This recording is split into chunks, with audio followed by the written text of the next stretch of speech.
Dr. Schultz, you were recently teaching in Europe, and you and I communicated while you were there.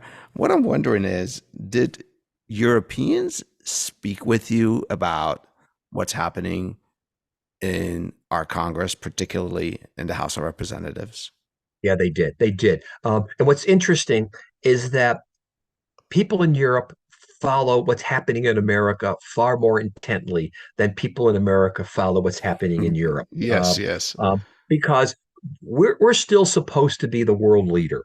We're Yeah. supposed to be the place that is the role model, the show model, and and we are also in Europe because of our prominent role in NATO, North Atlantic Treaty Organization. We are the primary guardian of European defense and security. And and it was interesting the comments that I was getting. One of them, of course, there was just the dysfunctionalism in Congress that does not make us look good.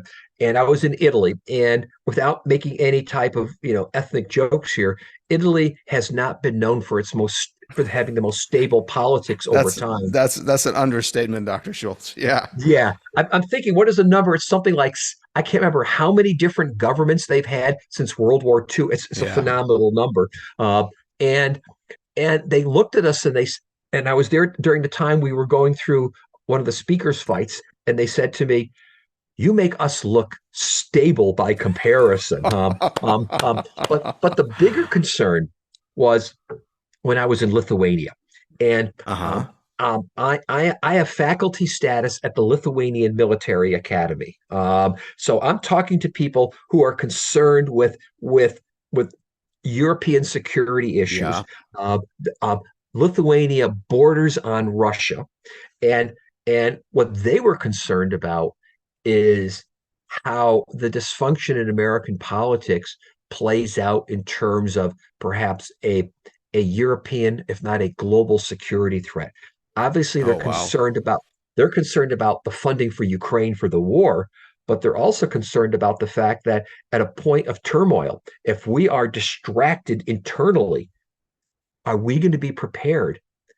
Again, I was in Lithuania when someone said, "What if Russian tanks rolled across our border?" Uh, and we have a NATO defense treaty that you're supposed to defend us, help us. They were wondering, are we going to be there? And so for them, this made me think about that issue. Is that this is not just a question of congressional dysfunction; it is a question of American national security, and I would argue global security. And Yeah. that was brought home. And when I was also in Slovakia, which borders on Ukraine, I was also in Romania, which is borders on Ukraine. At the schools that I was at, I heard the exact same message. Those questions when you're talking um, about security, when it comes from those schools, professors in those countries, first of all, the question is kind of personal. Is it Right. as like, are you guys with it? Do you have it all Yeah. together? What's going to happen with us? And Yeah. also, it's kind of there. It's a serious question. There's nothing funny about it, you know. No, it is not. Let's say we poke fun of our Congress, but that's Yeah. a serious question. Uh, What did you explain to them about what's happening? Were Well, their questions rhetorical? Did they or no? Did they really? no, these were serious questions. Okay, Yeah. so I there is a point. I, I'm sitting at the military academy, sitting around a table of which some of the faculty are civilian, but I'm sitting there uh, with the head of the military academy, who's a brigadier general. I mean, Wow. he's got. I mean, so I've got like serious military people sitting there, with more Yeah. brass hanging from their chest, than I can think of, and they're asking deadly serious questions to me about issues of what does this mean? At one point, they said, "What if now China exploits this dysfunction in Congress and they start to go into Taiwan? Taiwan.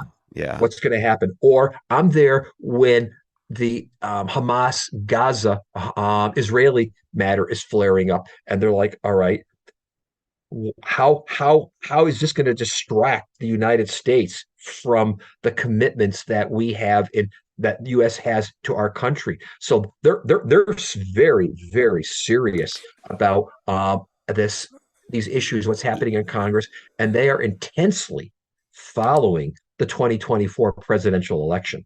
Wow. First of all, so that I don't misinterpret what you're saying, you were not there as a representative of the United States. You were there as a scholar capacity, right? They were just trying to understand, right? Correct. Yeah. Absolutely correct. Yeah. Yeah. I am not there in my represent. I was not there representing the United States. Now, in the past, I have represented the United States in the past. For example, in 2008, I was sent by the U.S. State Department across the three Baltic states and Finland as an independent scholar, but to represent the United States to talk about American politics. So on some occasions, I am serving in a quasi representative capacity. This situation here across Europe for this trip, I was in my individual scholar capacity. When you represent the United States, even though as a scholar, uh, are you at liberty to say what you think, or are there some constraints on the Yeah, level? yeah. No, I am. I mean, part of what I'm supposed to be is the role model for the United States. And Yeah, what I mean by that is that it is my job to emulate freedom of speech, freedom of conscience, and so forth, like that. And what I mean by that is that I am free to say what I want.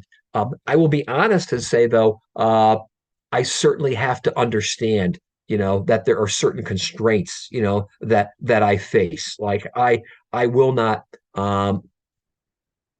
go abroad and openly criticize, the United States, and I certainly won't act in a partisan capacity. That's not me anyhow, yeah, in yeah, yeah. terms of doing that. So there are some implicit norms when you operate in that capacity. Yeah, yeah, and that's understood. You said that in your visits, for example, in Latvia, Lithuania, I'm sorry, in Lithuania, Romania, Slovakia, um, the, many scholars and military uh, personnel are intensely interested in the 2024 election, which takes me to my last question of our conversation. You have correctly projected every U.S. presidential election, as well as many other national elections, for more than 2 decades now. So, what do you think of 2024? 2024 is going to be the most, it's always easy to say the most unique election in American history, but Yeah. we're dealing with an incredibly unprecedented situation here where we've got a former president and a president running against one another. We've got a former president with facing 91 criminal charges with four Wow. broad indictments. We have 60% of the American public that does not like either of the candidates. Uh, we've got so many variables out there right now. Now, I did a piece recently that said that remember, polls are not predictors, they're snapshots in time.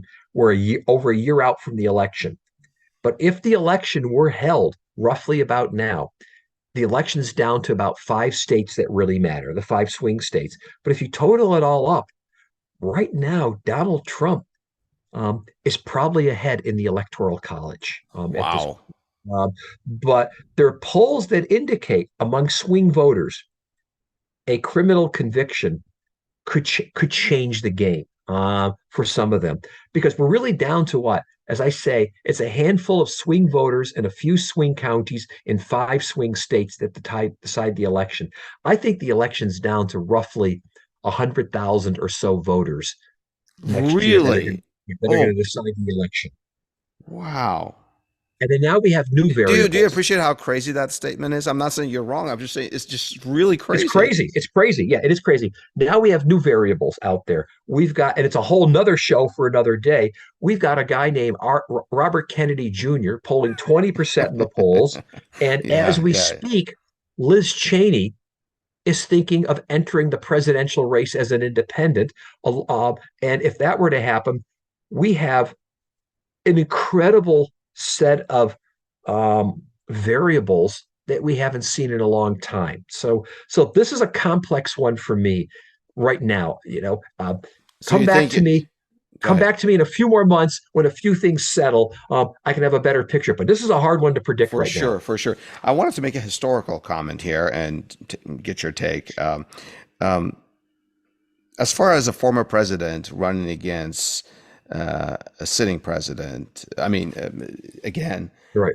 that has happened before. Right. Cleveland, this happened with Cleveland Correct. and Harrison.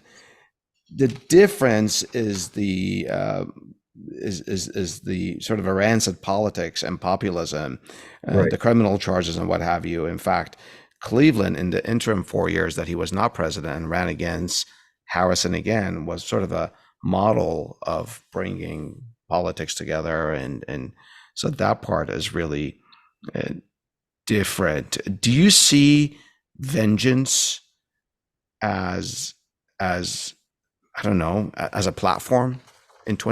2024? Yeah. Let's come back to Taylor Swift. It's about anger. Yeah, Anger, vengeance. It's still all about emotion. Politics is about emotion, and there are good emotions and there are bad emotions.